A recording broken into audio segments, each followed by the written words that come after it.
Good morning, I'm Howard Feldman, and this is the Synthesis podcast, where we take a look at various aspects of the synthesis environment, the synthesis community, and try and understand what it is that they are focused on. Joining me this morning in studio, Tjaard du Plessis. Tjaard, a very, very good morning. How are you doing? Good morning, Howard. I'm doing well. Excellent, excellent. So what I wanted to discuss with you today is the concept of innovation and disruption. Because those are buzzwords, we all get very, very excited about it. But at the same time, there's a real aspect of hard work, of trying to understand, trying to anticipate. And even once we've come up with great and exciting things, how to integrate that into organizations. Because, of course, the resistance to change is something very real. So let's start off by just getting your background. Tell us a little bit about who you are. Howard, I've been doing software and technology all my life, so I'm just passionate about technology, and I've been building things since I can remember. Right. That really is my background, is technology. And lately, I've been involved in a whole lot of projects at banks, at large corporates, where the challenge is, how do you push the boundary? How do you use new technology? And how do you innovate, really? So I'm interested in all the aspects there. And I've had experience about with different companies doing it different ways. And I've been privileged to see all the different ways you can do it and which delivers more results. What works best and what yeah, doesn't. exactly. So very privileged to be part of that all across. Like we have projects in Kenya and Mauritius and South Africa, mostly in financial services. Yeah. Are there certain industries that are much more open to innovation than other industries? Yeah, I think open is probably an interesting way to look at it. I think innovation, why do people innovate? Is it the industry that pushes them around them? Is it because competitors arrive?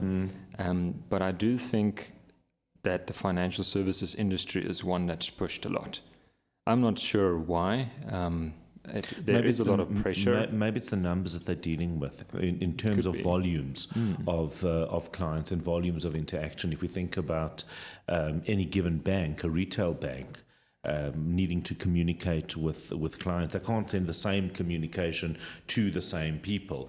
They need to find ways to make transactions more simple, more efficient. Yeah. So I would imagine that's why is because the demand is there. Yeah, that could be one.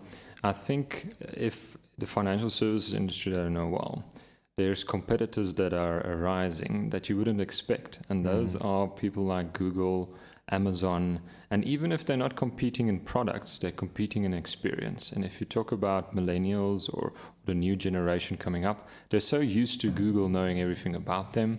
If they wake up in the morning, Google's there to tell them what's traffic light like, are they going to be late for a meeting? So it's really useful. And when they start interacting with their bank, it's quite the opposite, right? It feels old, it feels slow, and a bit irritating, I think. And with the new generation is so used to on-demand things, you think about Netflix, I want to watch this right now. Right, they want it here and now. Exactly, and that's an experience competition, I think. And that could drive innovation, because if, say, a Google or so starts building financial products, then the banks really have a challenge. We've seen that with Facebook as well. I think Facebook were I don't know where they are in that process, but certainly they were dipping their toe into it. Definitely. It's an interesting thing I'm seeing is that everyone that's not financial services or banks is trying to get in there. Right. And what's very interesting is banks, financial services, guys with a banking license almost want to get into other spaces. So everyone's trying to get in everyone's territory. I guess, because even a bank needs to have a social media profile. They need to have an identity. They need to be able to interact with their client base, and especially a new client base, as the new client base is used to interacting. And as you say, that means maybe they know everything about them. They know what their social demands are, requirements, preferences, etc. And it's a generation, because of social media, who have become very spoilt, and I don't mean in a negative way, around expectation. Expectation is very, very high. Exactly. It's high demands. And to be able to do that, you have to take advantage of new technologies and you have to stay ahead of the game. And that's where innovation is something that you have to be able to crack if you want to compete against these guys like Google who are really massive and have, in a lot of instances, figured it out already. So how do you leap? You have to stay ahead of the game. And that's where innovation is your friend. Right. And I guess as well is within the financial sector, because of vendors demanding or looking for an edge, the more innovative you could be, the better the advantage is to a vendor who can differentiate themselves against their competition through some form of innovation. Yeah, exactly. That's the area that we focus on a lot, is innovation. We'd like to be part of that exciting space. And we don't really want to be building software that everyone can build and it's old. We want to help our customers innovate. Right. It excites us, and it's the kind of people we attract. It's guys who love pushing that boundary.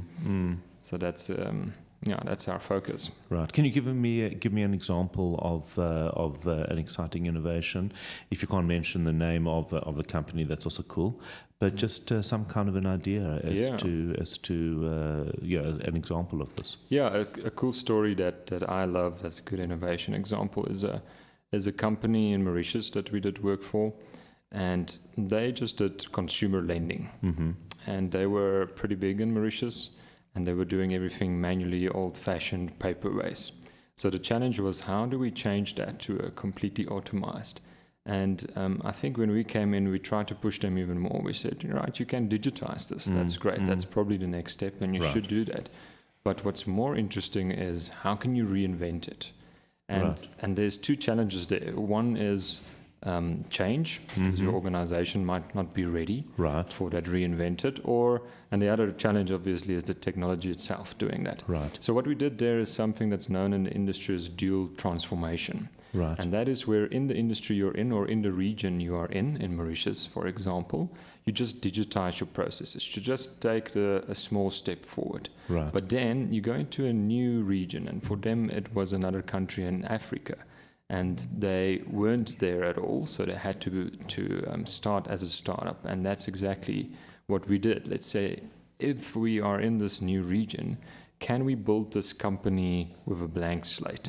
What would it look like with completely new technologies and new ways of thinking? So in the Mauritius business, you had to go to a store and you say, I want this TV maybe, and you fill out a form. And now you can apply for credit, and we go through a normal credit assessment process, which is salary, blah, blah, blah. You are worthy for credit or not. So we digitized that process. We gave some tablets into the stores and so forth. And then in the other country, the new one, we said, well, what if we don't go through merchants? What if we go directly to the customer to build that relationship with him, and then use the phone to scrape, obviously with permission of the user, to scrape all sorts of social data and kind of apps installed and all sorts of data, even maybe your bank statements, maybe just an easy way to look at your bank SMSs, and try and build an artificial intelligence model or credit risk model out of all that data scraped. So the experience for the user is he downloads the app, he consents to being able to do this, and he has his credit score right there and then, and he says, you can now go and buy whatever you want at any store. We have assessed your credit. So that's a way to reinvent it. And this was a great story because we did that in parallel. We did the digitization in Mauritius and also the reinvented version of their business in another country. So now you can experiment with both, which is the key to get innovation right. How do you experiment? And this dual transformation is a great way to leap forward in two ways. The challenge later then was, how do you bring that innovation that you did in the other country back into your own business? It's going to disrupt the business. It's going to do that. And that's probably okay because it's you yourself disrupting it. But and that's one great story I like a lot, how we did innovation. Right, really, really interesting. The resistance to change. I guess we're working in environments, we're talking about environments where there's an openness. But just because a certain group or sector of a workplace wants innovation doesn't mean everybody else accepts it. Have you encountered that a lot? Exactly. Now, resistance to change is very difficult. A lot of times it's you feel threatened. You feel that this change is going to either take your job away, Right. or maybe even make your job just different or more difficult. Right. So it's a lot of times it's threat. People are feeling threatened, and that's where the fear comes from. And we see it all the time, and it's a very hard thing to. And I guess the only way to counter that is to show the value of it and the excitement of it, and actually that your job doesn't need to be threatened. It's actually just going to be, it's going to be altered. Exactly. And I think the point I always make is that your job is threatened anyway. If it's not your company that's going to disrupt, it's someone else. Absolutely. So get on board. You have to reskill all the time. So you must embrace the future. And like you say, rather than fighting the fear, I think try and replace it with an excitement for the future. Look into the future, see what it could be, what's your role in it, and be excited about it. That's how you fight that fear. You almost replace it. You're with replacing it. You don't go up against it. Yeah, exactly. You try and understand what you can achieve. Chatting with Tjaard du Plessis from Synthesis, very, very interesting. Leave us with a thought about innovation in the future. So I think for me, the fundamental way to get innovation right is almost counterintuitive. You feel you have to plan for it, and then come up with a strategy and then act on that plan. And I think the way to deal with innovation is almost the opposite, to say, I don't know what the future is going to look like. And to say, let's just do the first thing that we can think of right now and experiment with it, learn from it, and try and repeat that process. You can't plan for innovation. You have to experiment a lot. I love that, because it means being comfortable in the grey. Not everything needs to be an absolute.